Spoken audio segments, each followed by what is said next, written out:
Hello and welcome to ExamVat, your online study partner for preparation of CUET as well as NET examinations. My name is Harsh and I am a geography educator at ExamVat, and today I will be bringing you another episode in the Rivers of India series. So this would be the last and conclusive video in the Rivers of India series, and today we will be talking about the peninsular rivers.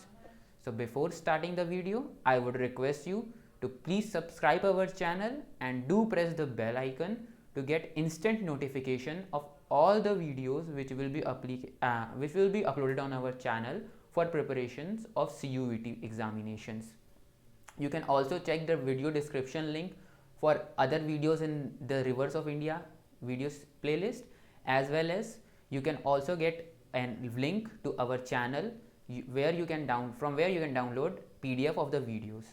So before wasting a minute, without wasting a minute, let's start with the session. So before starting about the peninsular river, giving you the facts about the river, I would like to discuss about the general characteristics of the rivers of the peninsular river system. So peninsular rivers are basically, Indian drainage pattern is divided into two parts: the Himalayan drainage system and the peninsular drainage system. So the Himalayan rivers are those which originate from mountains, Himalayas in the north. They are perennial and they are fed by glaciers. They have large basin areas, they form deltas at their mouth, and they have tremendous tributaries. Okay, so these are the characteristics of Himalayan rivers. But now let's talk about the peninsular river system, as this video is about that. So peninsular rivers are basically non-perennial or ephemeral rivers. Okay, that is because they do not originate from high peaks. So the peninsular rivers originate from shallow hills of Western Ghats and Central Highlands. So these low hills are not covered by glacier. It means these rivers are fed by water of glaciers, and therefore they swell during rainy season and have a very narrow course or run dry in some stretches during summer season. So the general characteristic of peninsular rivers is that they flow through shallow valleys. As in the Himalayan rivers, they flow through deep V-shaped valleys, but the peninsular rivers flow through shallow valleys. The valleys are wide and the rivers are mostly consequent rivers, unlike the Himalayan rivers which are antecedent rivers. The rivers in peninsular region have a small basin area. The largest river, Godavari river, is the only river which is having a basin area of around 3 lakh square kilometers. Otherwise, other rivers are having a small basin area and they vary in length from less than 1000 kilometers to 1500 kilometers. They form small deltas or estuaries at their mouth, unlike the Himalayan rivers which form big deltas. Okay, the peninsular rivers form small deltas or they directly merge into the sea, forming estuary on their mouth. And they do have stable courses. They do not shift courses because most of the rivers are very old rivers. They are consequent rivers and they do not carry much water to rebuild the banks and to transfer the sediments. So that is why these rivers have a stable channel course. They originate in Western Ghat. So if you consider this as a map of India, and if you see this ridge section, this is Western Ghats. So all the rivers, peninsular rivers, which are major rivers, are originating from Western Ghats and flowing in this direction, east direction, while some rivers are flowing in western direction. So the rivers flowing in east have longer courses, while the rivers flowing in west direction have shorter courses, and that is because the distance between Arabian Sea and Western Ghat is very narrow. So that is why they originate from the hills of Western Ghats and flow directly into the Arabian Sea. And some rivers originate from the Central Highland region. So Satpura, Vindhya, Maekal hills, these rivers are also a source of some of the rivers like Narmada and Tapi, as well as Mahanadi. So all the peninsular rivers are originating from this section only, and the Western Ghat act as a water divide separating the rivers flowing towards the east and the rivers flowing towards the west. Okay, so this was a general characteristics of peninsular river system, and I request you to keep this in mind as you move forward through the video. So let me give you a summarized idea of what rivers are east flowing and what rivers are west flowing. So if you see west flowing rivers, so west flowing river would be shorter in length, fine, and so the rivers are Sabarmati, Mahi, Narmada, Tapti, and in the south there would be Periyar river, okay, Mandave river in Goa, Shravasti river in Karnataka. These would be some of the important west flowing rivers, and other rivers would be Ponnai and Pamba.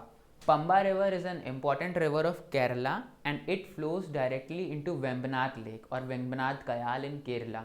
Vembanath Kayal or Vembanath Lake is known for boat race, which is an annual festival organized in the state of Kerala, while Periyar is one of the largest river of Kerala along with Bharatpuzha.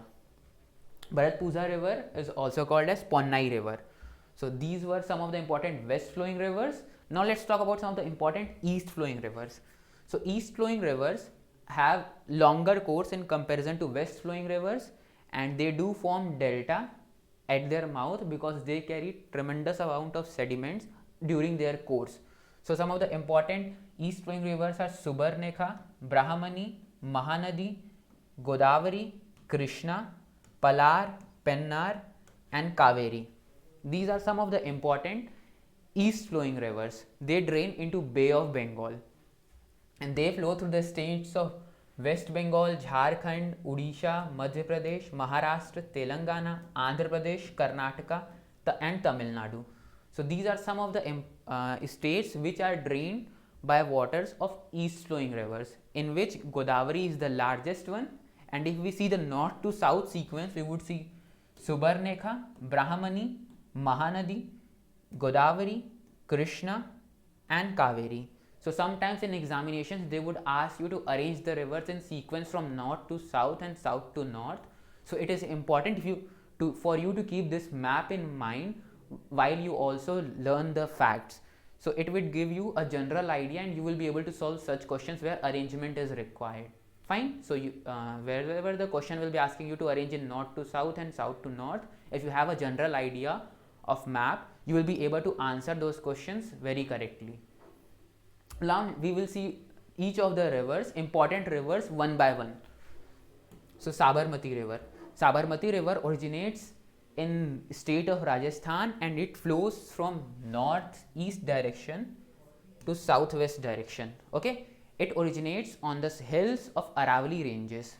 So it originates in Aravalli hills, okay, at a height of 762 meters in the district of Udaipur in Rajasthan.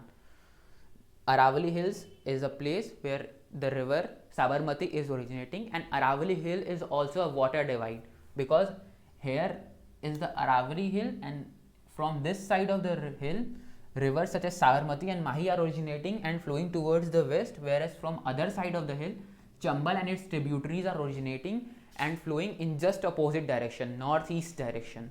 Okay, so do remember that Aravalli along with Western Ghats acts as an important water divide in India. Sabarmati river is made of two rivers, Sabar and Hathimati.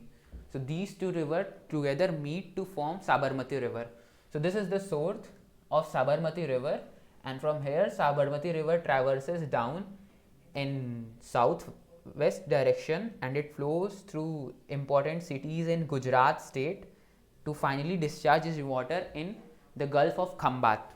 Okay, its total length is 371 kilometers, which suggests that it is a very short river, and it flows to the state of Rajasthan and Gujarat. Its total catchment area is 21,674 square kilometers, and it flows through two important cities, the state capital of Gujarat, Gandhinagar, and the commercial hub, Ahmedabad.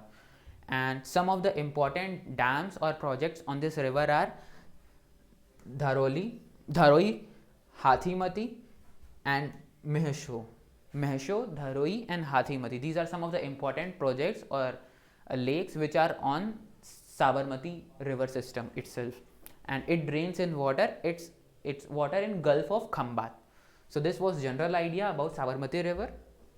If you see the Sabarmati river system, all the major tributaries are joining it from its left bank or east bank, fine, and only last river that joins it near its mouth is Bhogwa. Okay, Bhogwa is the only river, established river system which joins Sabarmati river from its right side. Otherwise all the tributaries are joining it from its left bank. Let's see other river now, other west flowing river. So Mahi, the second west flowing river, so its course is just south, its course is just south of Sabarmati basin. Okay, it also originates from Aravali hills in the state of Madhya Pradesh and Rajasthan, and then it follows the same course flowing from northeast to southwest direction. Okay, and it originates in the northern slope of Vindhyan mountains in Dhar district of Madhya Pradesh.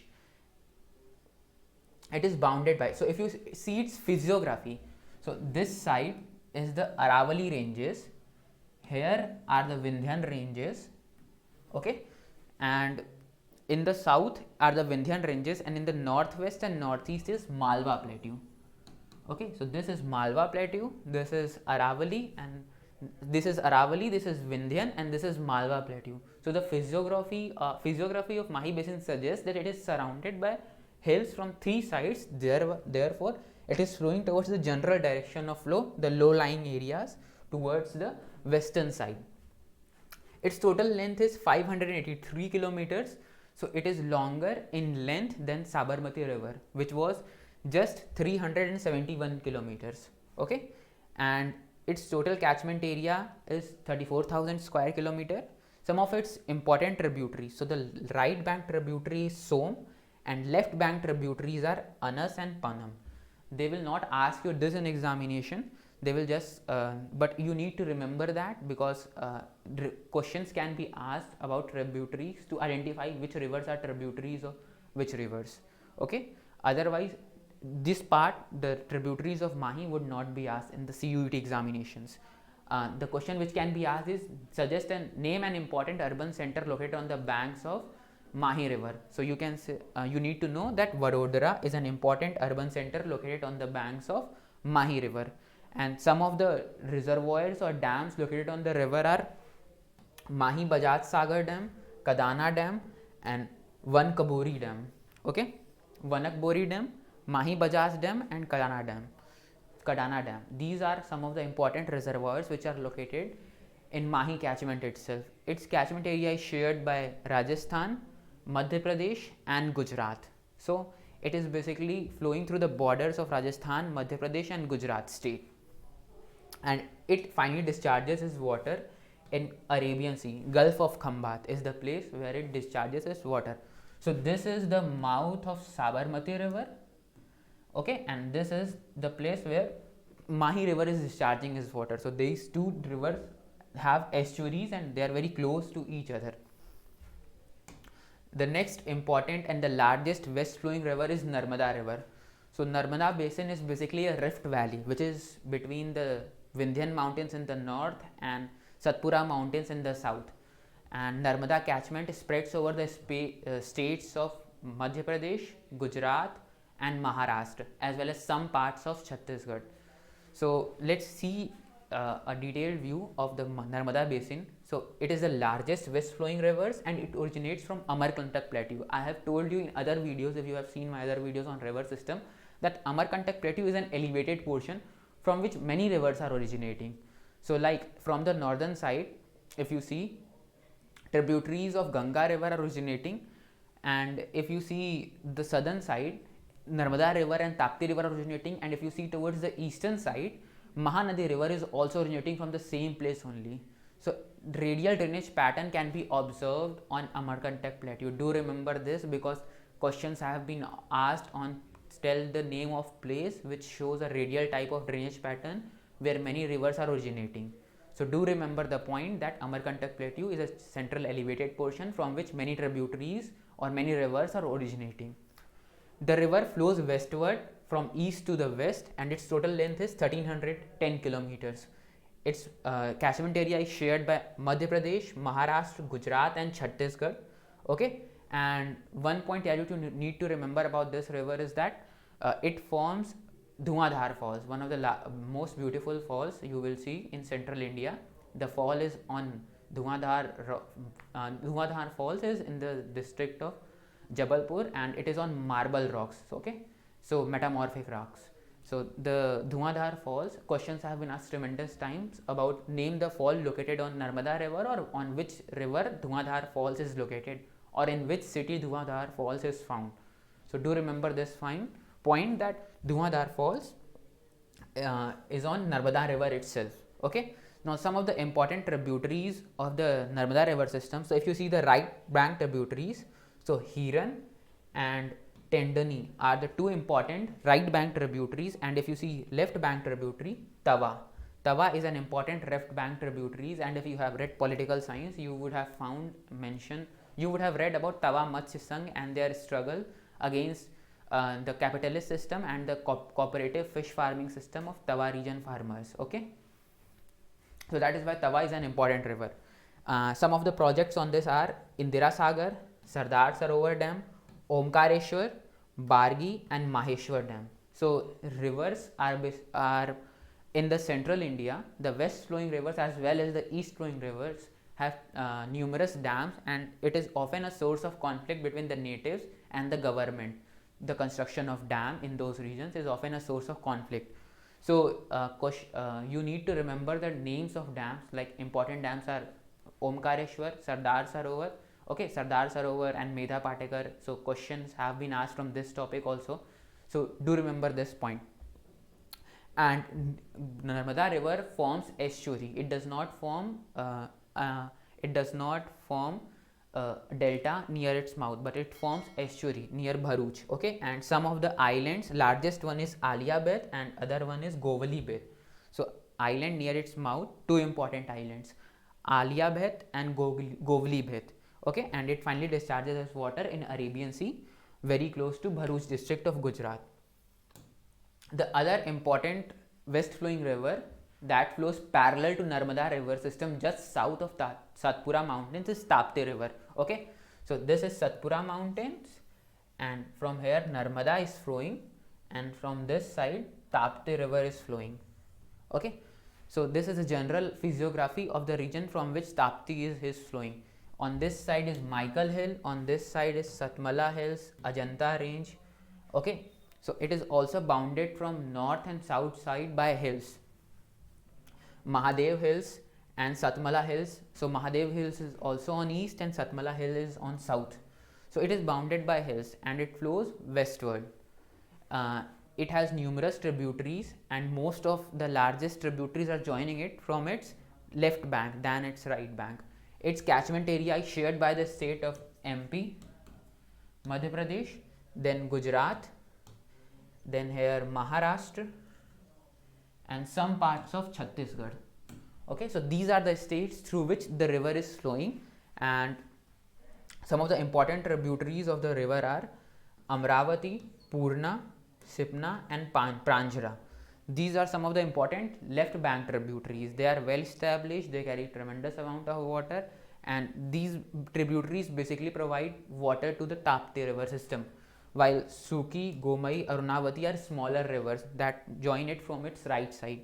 Okay, the city of Surat is located on the banks of Tapti river, and Hathnur, Kakrapara, Ukai, Girna and Dahiga are some of the important multi-purpose river projects on this river itself.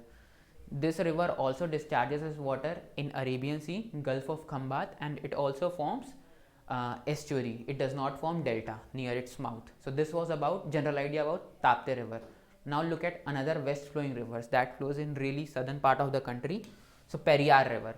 Periyar river is an important river which is flowing through the state of Kerala, and it is one of the largest river of the state. Okay, it originates in Shivagiri hills of Western Ghat. So if you see, this is Periyar lake. Okay, this is Periyar lake, and from here Periyar river is originating and it is flowing in northwestward direction. Okay, it flows very close to the city of Kochi. It flows very close to the city of Kochi, and it flows from southeast direction to northwest direction. Fine.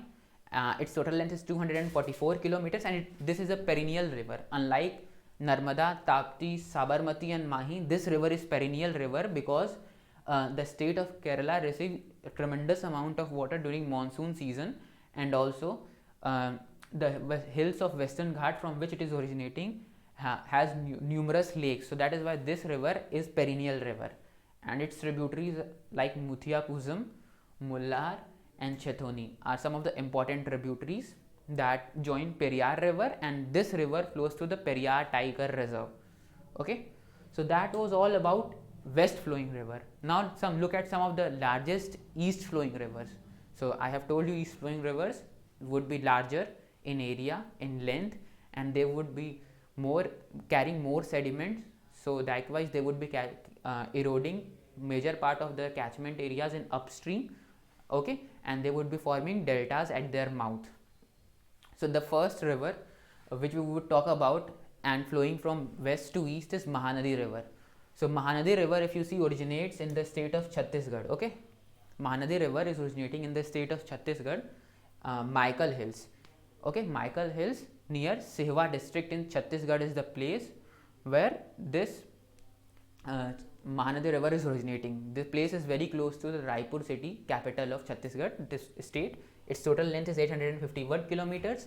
It flows from northwest to southeast direction through the states of Madhya Pradesh, Odisha, Chhattisgarh, and some parts of Andhra Pradesh are also in the catchment area of Mahanadi basin. So if you look at the tributaries, okay, so Seonath, Hasdev, Man, these three left bank tributaries are large tributaries of Mahanadi river system. Okay, while Ong, Tel, and Jhonk are smaller right bank tributaries. So the river distributes into many parts near its mouth, and some of the important cities such as Puri, Paradweep, and Cuttack are located in its delta region itself. And Chilika Lake is also found in the delta of Mahanadi river itself, and it finally discharges its water in Bay of Bengal, very close to the city of Cuttack. Now let's look at the other east flowing river, Godavari river. So Godavari river is the largest river of South India. It flows in eastern direction to discharge its water in Bay of Bengal. It originates on the hills of Western Ghat. Okay, Koyna is the place from where this river, Koyna is an important, I'm really sorry, Koyna is not the place. So this river is known as Dakshin Ganga and originates from Spring near Nasik district in Maharashtra is the place from where Godavari river is originating. Okay, Trambakeshwar is the place from where Godavari river is originating. Its total length is 1465 kilometers, and it flows to the states of Maharashtra, Madhya Pradesh, Chhattisgarh, Odisha, Karnataka, Andhra Pradesh, and Telangana. So it flows through the central part of the country, covering almost every state. Fine. And it is joined by numerous tributaries where Penganga, Vainganga, Vardha, and Pravara. These are some of the largest tributaries of this Godavari river system and carry tremendous volume of water. The upper catchment part of the Godavari river suffers from soil erosion because during monsoon season river erodes its bank. Okay, while in summer season rivers carry very lean flow. So it is also an ephemeral river. Though its name is Dakshin Ganga, it is also an ephemeral river, and it has numerous hydroelectric projects like Sri Ram Sagar in Andhra Pradesh, Godavari Barrage, Upper Penganga, Jaikwadi, Upper Vainganga, Upper Indravati, Upper Vardha, and Polvaram. So these are some of the important barrages, dams, and multi-purpose projects which are located on Godavari river system. Nizam Sagar lake also discharges its water in the Godavari river system itself. Now let's look at the other west flowing river. So Krishna river basin is spanning over the state of Maharashtra, Karnataka, Telangana, and Andhra Pradesh. So these are the 4 states which are drained by the waters of Krishna river system itself.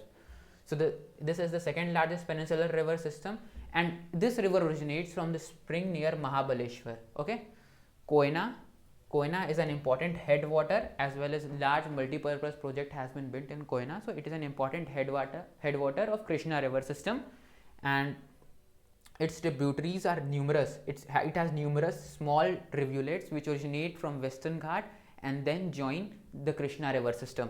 So Koyna, Panchganga, Dudhganga, Ghat Prabha, Mal Prabha and Tungbhadra, they join the river from right side, whereas Bhima, Dindi, Pedavagu, Halia, Musi, Paleru and Munneru, these rivers join it from its left side. Musi is one of the last left bank tributary which flows through the district of Hyderabad to join Krishna river. Okay, and some of the important cities such as Vijayawada, Amravati and Sri Shalam are located on Krishna river system itself. The river has been dammed at multiple places, and this is also a source of conflict for interstate rivalry, leading to in the states of Maharashtra and Andhra Pradesh there is a dispute regarding sharing of water of Krishna river. Okay, and there are numerous allegations by both the state regarding illegal consumption of water by one of the state and leading to less availability of water in the river for other state. Okay, so Koyna Dam, Almaty Dam, Sri Salam, Nagarjun Sagar Dam, one of the largest one, and Prakasham Barrage are some of the important water projects, hydroelectric projects, which is located in the basin, Krishna river basin. Okay, while Hyderabad city is served by the Krishna basin. The river near Prakasham Barrage splits into numerous branches, forming a large delta, like Godavari river, which splits into numerous branches near Rajamundry is the place where it splits into numerous branches, forming a very large delta.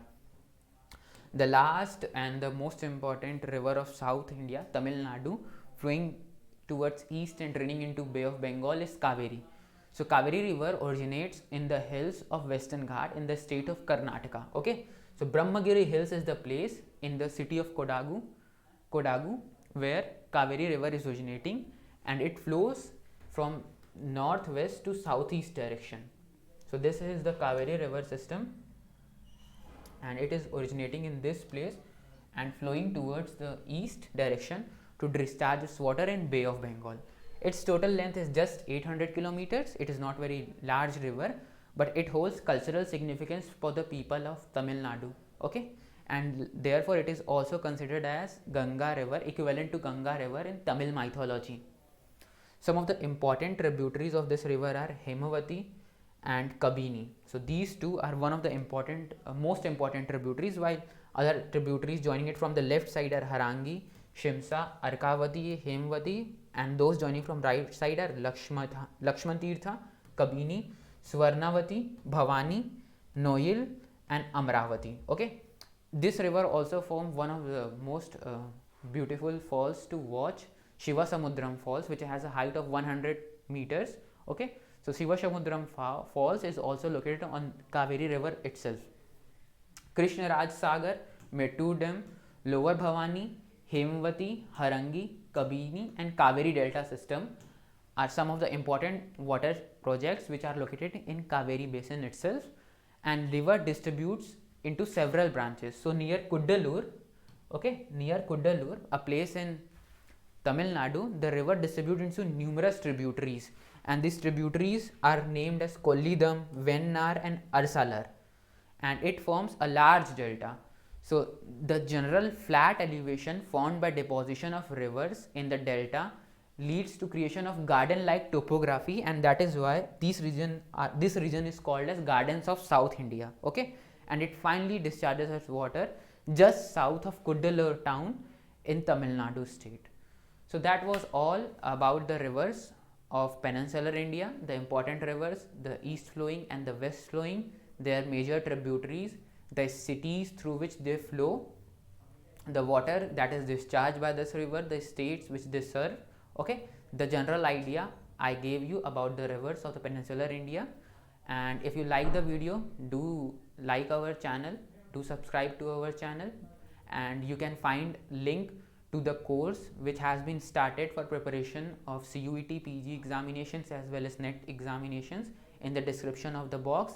And I request you to follow our channel ExamVat, and you can follow our channel on Telegram also ExamVat official, where you can get all the news and information related to CUET PG examination as well as contents. So thank you for this video, and do share, subscribe our channel. Have a great day.